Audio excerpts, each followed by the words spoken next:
Hey guys, I want to go over the L8T engine we got here. I believe this is a 2021 model. They're very similar to the other LT engines. I mean, it looks exactly the same as the others, besides you got a power steering pump, factory power steering pump for the heavy duty vehicles. So pretty neat. You can see the aluminum bracket. Problem is this reservoir is really big, so it can't be used with a whole lot. Has a built-in return, 2 returns for hydro boost. Standard metric fitting down here, like all the Type 2 pumps. And this is pretty cool. We got a mechanical fan. So this modern of an engine, they chose to run a modern fan, probably save a few dollars. Really reliable setup. So, and we've used mechanical fans and clutches off different setups on this pump with no problem. A lot of the people overseas like that. We have the same water pump design and accessory drive the new body style trucks used from 2020 and up. That's why the water pump you see is centered here. You got your tensioner here and your inlet down here and your thermostat.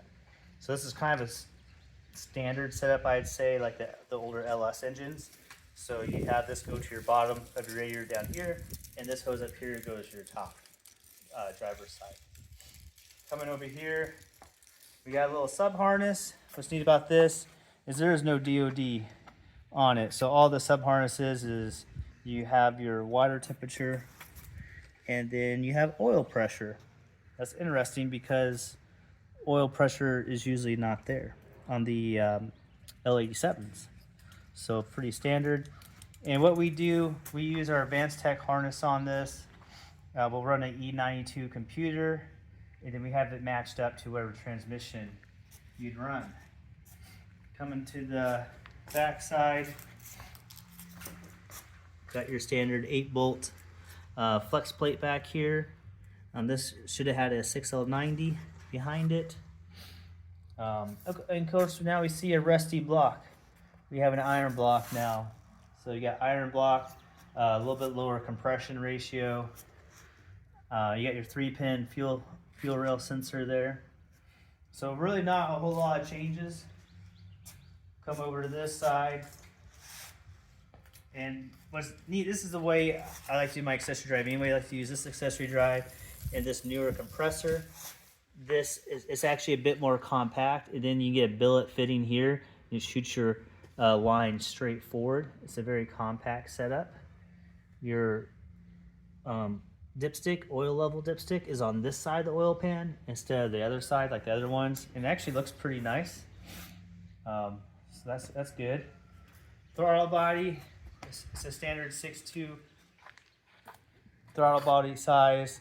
The intake manifold looks no different than the other 6.2s.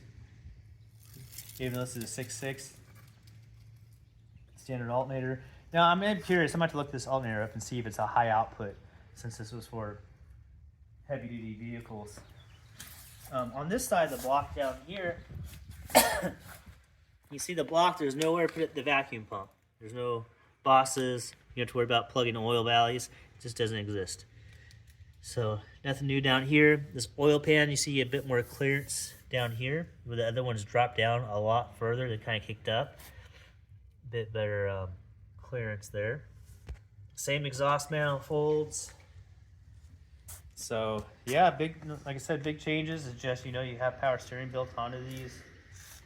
These are excellent engines. This is going to go in my 2-door Tahoe. I have 60,000 on that 5.3 I've used since the swap, and it's going to get a 10-speed automatic with the 6.6. I'm going to leave the engine completely stock. I know putting a cam swap would give me 100 horsepower, but I don't really need that. This is a pulling vehicle. Yeah, I'm only going to lose things. I'll lose power down low. So we'll leave it stock, and I'll report back on how it runs. But cool little, I call it a little engine, but a nice upgrade, I'd say. And they're not hugely different. So don't be scared to get these engines. And then you can reuse most of this accessory drive. That'll save you a few dollars. So definitely go for it. I can go over the horsepower and torque numbers. That's all available online, but pretty close to what these 6.2s do, just a little less horsepower and a bit more torque with less compression.